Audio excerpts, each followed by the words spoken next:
Selamat datang di Catatan Pendidikan bersama saya pendidik petualang alias Ridwan Hasyim. Pengalaman seorang guru adalah penting untuk menjadi refleksi bagi guru lainnya. Dari pengalaman orang lain, kita dapat belajar bagaimana menghadapi masalah agar lebih arif dalam bertindak. Pengalaman akan menuntun seseorang untuk menentukan bagaimana ia bertindak lebih baik. Historia Magista Vitae, kisah sejarah adalah guru bagi kehidupan. Pengalaman kali ini saya ingin berbagi tentang pembelajaran yang menyenangkan. Mungkin kawan-kawan sekalian pernah mengalami suasana ketika di kelas sangat sulit siswa untuk diatur, atau bahkan terasa sangat bosan dan jenuh untuk belajar. Nah, di video kali ini saya ingin berbagi pengalaman bagaimana menciptakan suasana pembelajaran yang menyenangkan. Dalam pembelajaran, saya sering menggunakan berbagai media dan metode yang variatif.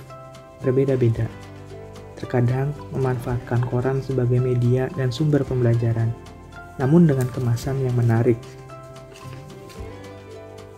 Tentu, telah saya persiapkan sebelumnya, sehingga ketika di kelas, siswa tinggal menyelesaikan perintah. Dalam situasi lain, saya juga sering menggunakan word square atau kotak kata. Dibutuhkan ketelitian, fokus dan keterampilan dalam membuat media ini. Karena dalam satu kotak, saya harus menyusun jawaban dari berbagai pertanyaan yang diajukan dalam soal. Selain itu, saya juga sering menggunakan media puzzle untuk setiap materi terakhir pada setiap bab tentang sikap positif. Saya harus mencari gambar di internet, kemudian memotong menjadi kepingan puzzle, sementara juga harus menyusun soal yang relevan. Karena cukup seringnya saya menggunakan media yang berbeda, beberapa siswa terkesan dengan apa yang telah saya lakukan. Ketika mengajar di kelas 8A, saya menggunakan puzzle sebagai media pembelajaran. Salah seorang siswa di tengah proses pengerjaannya bertanya, "Ini Bapak sendiri yang buat?" Tanya Vanka. "Iya, kenapa gitu?" Saya bertanya balik padanya. "Rajin amat, celotehnya." "Kan emang gitu seharusnya," jelas saya dengan senyuman kecil. "Iya sih Pak," dia pun tersenyum. Siswa lain ikut memberikan tanggapannya. "Gak capek Pak?" Tanya Lisa dengan polosnya. "Enggak, makanya kalian harus rajin," jawab saya. "Terus ini uang Bapak sendiri?" Rupanya ia masih penasaran. "Iya," jawab saya dengan singkat. "Gak dari sekolah?" Ia kembali bertanya. "Enggak, kan Bapak digaji dari sekolah," tegas saya. "Bagus Pak, saya suka," ucapnya sambil tersenyum lebar. Setelah percakapan itu, saya melihat kerja kelompok lainnya. Saya memantau satu persatu siswa yang terlibat. Semuanya bergerak, ikut melaksanakan instruksi saya dengan baik. Beberapa di antara mereka terpancar rona bahagia. Semuanya terlibat antusias dalam mengerjakan tugas yang saya berikan. "Ini nih kayaknya," sahut Latif, memberikan pendapatnya tentang potongan gambar yang sesuai dengan puzzle. "Ah iya nih, coba-coba," kata Deswita. "Yeay, bisa," sahut Ica. Selesai," teriak Latif dengan semangat membara. Mereka senang karena susunan puzzle telah diselesaikan. "Mana?" tanya saya. "Ini kan Pak," Latif memperlihatkan hasil kerja kelompoknya. "Iya, sok susun dulu di tempat lain. Kalau mau ditempel, baru ke LKS-nya," saya memberikan arahan. "Iya Pak," seru Ica. "Kalau sudah pertanyaannya dijawab ya," mengingatkan mereka. "Jawabannya di mana Pak?" sambil menunjuk di bawah kolom puzzle dan pertanyaan, tanya Deswita. "Di sini," ia menunjuk kolom bawah setelah kata jawab. "Kalau nggak muat boleh di belakangnya," tegas saya. "Siap Pak," kata Latif. Tiba-tiba kelompok 2 yang berada di dekat saya tidak kondusif. "Pak, ini kan Raul udah bener, malah kena nafas dia gera Pak." "Jadi berantakan lagi," ungkap Angga. "Nggak sengaja Pak, pas saya nunduk malah ketiup," jawab Ramdan dengan senyum malu. "Iya sok kerjain lagi, udah tahu kan tadi gimana gambarnya? Jadi lebih mudah nanti," kata saya. "Iya sih Pak, tapi jadi 2 kali," Angga mengeluh dengan wajah kesal karena kelakuan Ramdan. "Udahlah ayo kerjain lagi," kata Hari dengan semangatnya. "Nah, iya sok semangat," ungkap saya. Kelompok 2 masih menyusun puzzle yang tidak sengaja berhamburan karena napas rawol.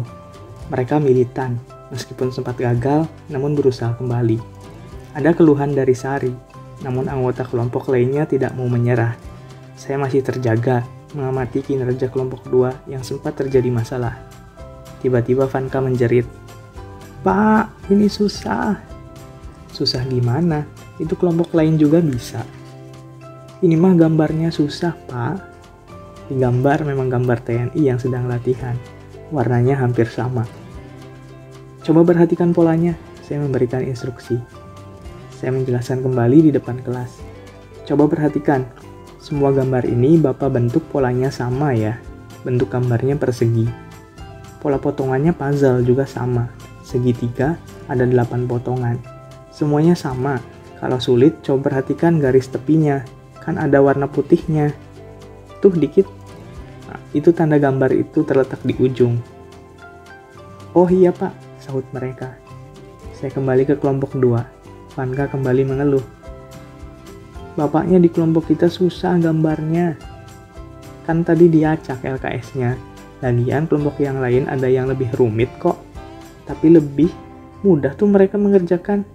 Saya menjelaskan pembagian puzzle. "Iya gitu?" tanyanya. "Iya, makanya sok semangat. Jangan ngeluh aja, fokus." "Iya Pak." Saya kembali mengawasi kerja kelompok lain. Sekitar 3 menit kemudian, Vanka berteriak, "Yeay, udah Pak." Ia terlihat sangat bahagia. "Ya, bagus, pinter." Saya memberikan ucapan membangun. "Sok tinggal kerjain soalnya ya. Nanti jawabannya boleh di bawahnya." Saya menunjukkan di bawah pertanyaan. "Kalau nggak muat, di belakangnya aja." Di belakang LKS maksudnya. "Siap Pak," jawabnya. Setelah pekerjaan siswa selesai, mereka mempresentasikan hasil kerja mereka, menjelaskan gambar apa yang mereka susun dari kepingan puzzle. Sikap positif apa yang dapat mereka ambil dari gambar tersebut, mengapa hal itu penting untuk dilakukan. Setiap kelompok menghabiskan waktu kurang lebih 2-3 menit. Saya melihat dari 5 aspek, yaitu kerjasama, kerapian, ketepatan waktu, kesesuaian jawaban, serta presentasi. 5 aspek tersebut penting dalam penilaian kerja kelompok. Itu artinya kita menilai bukan hanya hasil, namun juga proses yang dilakukan siswa. Namun demikian, 5 aspek ini dapat ditambahkan atau diganti dengan aspek lainnya, tergantung jenis pekerjaan yang dilakukan siswa. Intinya, sebagai guru, kita harus memperhatikan semua hal yang dilakukan siswa.